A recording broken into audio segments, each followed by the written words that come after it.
I'm Professor Mary Gelormino, Executive in Residence for the Entrepreneur Program and Center at St. Francis College. We want to really thank Christine for an incredible presentation about the entrepreneurial journey of Sahadi Fine Foods from 1895, Christine, when your grandfather came over as an immigrant from Lebanon, to now it is a third family generation entrepreneurial firm. You know, Christine, the question I really like to ask you is, what was the greatest challenge? I'm sure there were many, but if you can highlight a challenge that the family had in passing it from your grandfather to the second and third generation. I think a lot of it probably had to do, we were set up very well. My parents and my grandparents both knew that they wanted the business to pass from one generation to another. So in that way we were set up well, but there still is the distribution of work and what each generation brings into the business. Different than the generation before that. I mean, I brought in a different background than my dad had. So I come from a straight finance and international business background, more of a numbers person. My dad is more of a hands-on person. My brother brings in an accounting background. So I think that we all come, I mean, my uncle has an accounting background. We all have something different to bring in, which helps because it is a challenge moving a business from generation to generation. I mean, besides the external things that are going on in the market that you're targeting, there's the internal, juggling of how to grow. And I think a lot of that was probably the biggest challenge, growing while still trying to pass the business and making all that work within the framework of the family and within the framework of the current business we had and where we were going to. So there was a lot of juggling going on, but I guess as your father was tapping you to come in, and you say, "Me," what was it feeling like when your father was asking you to come into the business? I have a very strong food background, and I'm a food person. From the time I was a teen, I cooked dinner, I baked. So he knew that I was a good fit for the business from the very beginning. He wanted me to explore my options. So he definitely wanted me. He pushed me to go to NYU. He actually pushed me to go away because he thought it would have been good for me to get away a little bit, but I didn't want to. So he pushed me, though, to get that other background because he felt it needed to be. I knew this is what I wanted to do. And the day I graduated college, I looked at him and went, "I told you." I really had a very strong affinity for this business. I love the customers. I love the business. So I was thrilled that he wanted me there. I was thrilled that there was enough space for all of us. I mean, that the first expansion gave us more space to work. But I was always very excited about this business, and I think you have to be about something that you're going to be spending so much time doing. You have to be very excited and passionate about it. So I was thrilled. He asked me. I was thrilled that I was able to work with him. My dad's an easy guy. He's got a lot of interests, and he's not afraid to change. And I think that made it easier, and it made it even more exciting for me. Well, it's certainly been. I've been going to Sahadi for years. I'm a big fan of Sahadi's. I go to the store, and it's just second to none. And for those people about Sahadi, you really need to experience the store because it's so different, and the store has evolved certainly through the years. Yes. Talk about how the store has evolved, Christine. Wow, the store has evolved. We were one small store in the 40s, and then we were 2 stores in the 80s. And then in 2012, we did the third expansion to now we're 3 stores. It's changed a lot. I mean, it went from having, a really small staff. We have a big staff now. We have a lot of different arms of the business that we're working at the same time. So it's been a challenge to get all the balls in the air at the same time properly. But the bigger store gives us more of an opportunity to offer, more things. The climate in Brooklyn has changed, the business climate somewhat. And with the big box retailers coming in, we felt that we needed to be more vigilant about offering an incredibly unique mix, because you're not going to get that at a big box retailer, so it makes a market for everybody. So that was one of the substantial reasons for the last change, was that we just feel that to be competitive, you really have to have an interesting product mix, because there's lots of stores out there, and some of the bigger stores, of course, they buy really, really well. So to be competitive, you have to do that. But I think that the expansion, the neighborhood has been extremely welcoming to us. We've been here a long time. We're very much advocates for the street and for the neighborhood. So the customer base is second to none here. And I don't know without our customer base if this expansion would have even been possible, because these customers were here through the whole construction, and they're just great, and that makes a big difference to us also as a family. I mean, we're a family business. A lot of our customers have been with us for generations. I'm sure there are many lessons you've learned on your entrepreneurial journey with a family business.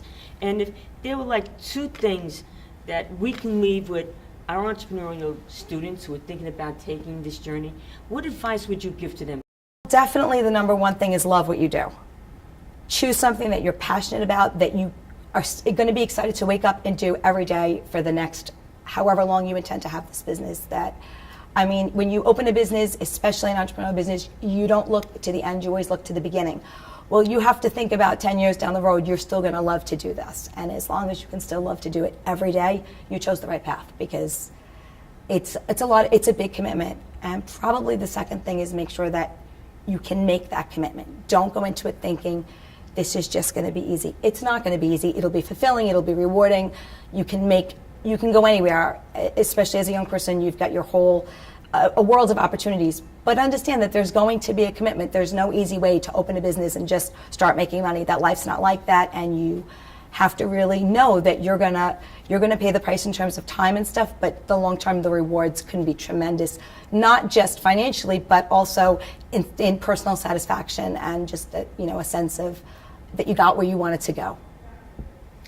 The technology today, we all know the importance of technology, Twitter, Facebook. What importance has technology played in the continuing success of your business? It's changed the marketing of products across the board. I mean, this instant access to information and pictures with Instagram and just the ability to really look behind the scenes of a company just on photos that guys came in and shot has really given, I think, it has changed the whole marketing world for food. I mean, people see interesting dishes and you can reach right out to them in terms of you should try these products, and people come in 2 hours later and ask for them. It's really changed the scope of what is possible for the retail market. I think maybe food more so than some other areas, but it's made it very exciting because there's a lot of interaction one-on-one with the customers, even that are not in front of you anymore, which is great, really terrific. Can you be curious to know, Christine, I mean, there's many challenges in being an entrepreneur. What was the challenge that caused you the most concern, and how did you overcome it? We're in New York City, which may be slightly different than the other parts of the country. Probably one of our greatest challenges has been navigating the government, the layers of things that need to be done to make changes. I mean, permits that need to be, the rules are constantly changing, regulations are constantly changing, especially in the food world. So we always need to really be on the forefront of not only the physical regulations of the municipality that we're in, but also the federal regulations in terms of food regulations. I mean, in food you have to be very, very cautious. There's the constant need to learn about sanitation, to learn about what is required for labeling laws. The consumer deserves to have the best information, but what is required to produce it is not always so easy for the manufacturers as well as the retailers. And I think over the last 10 years, that's probably been the biggest challenge for a lot of the people that I know in growth, is to just make sure that we're navigating properly all of the physical regulations and of the oversight that needs to be done, so that we're complying with everybody that we need to comply with, but still being able to get products to market quickly and satisfy the customer. How are you preparing for the 4th generation of Sahadis to come into the business? That's a very interesting question. Well, the 3 of us have, each one of myself and my brother, my sister, we all have 2 children. My children are by far the oldest. So we're just starting to, my son and my daughter have both been working part-time with us over the summer. My son, as he's been taking college classes, we're just starting to explore that. With the warehouse, we have a really good team in place, a really good management team that is not family members, that are colleagues and esteemed colleagues. They've worked very, very hard helping us grow. They're part of our core. So it really depends. In being in a family business, you never want the next generation to feel like they have to do this.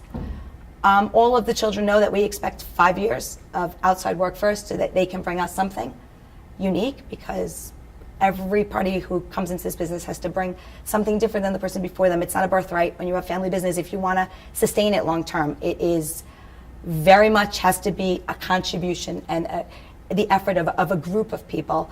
So, I mean, my son is going to probably major in finance or some kind of business or tech related thing, and I'm hoping after 5 years, should he decide he wants to come back, he's going to have new, fresh ideas. At that point, we'll be ready to evaluate where we are and think about where we want to go. When I first came into this business, I came in to start a new department. And I think that it made it easier for me to transition because of that. But we are structuring our company, the retail end of it, to always be family. The wholesale end of it, if we can't find somebody to take over, I suppose we can either do it with the management team or eventually different brands can be sold off. That's why you target different markets. That's why you set up brands differently so that you have an exit strategy. Otherwise, you're trapped. Right. But I think that long term, between the 6 of them, there's bound to be a few of them that are enthusiastic and really want to do this. I mean, my son is very much enjoys it as a college job. How it would be long term, I don't know. And I think that I'm still young. So I'm hoping that he can figure that out while I'm still, I mean, my father's still working full time. So we have time, and I don't want anybody to feel rushed, but I think in their own time, it's a good business. It's provided a good life for us and a good environment for us to grow up in. And I'm hoping that somebody is excited to take it to the next level, and by that time I'll be ready to step back and just help them with the large decisions the way, you know, my dad has done for us. You know, the Sahadi family has always given back to the community. The fact that you're giving us your time today, okay, to help our entrepreneurial students decide on their own entrepreneurial journey.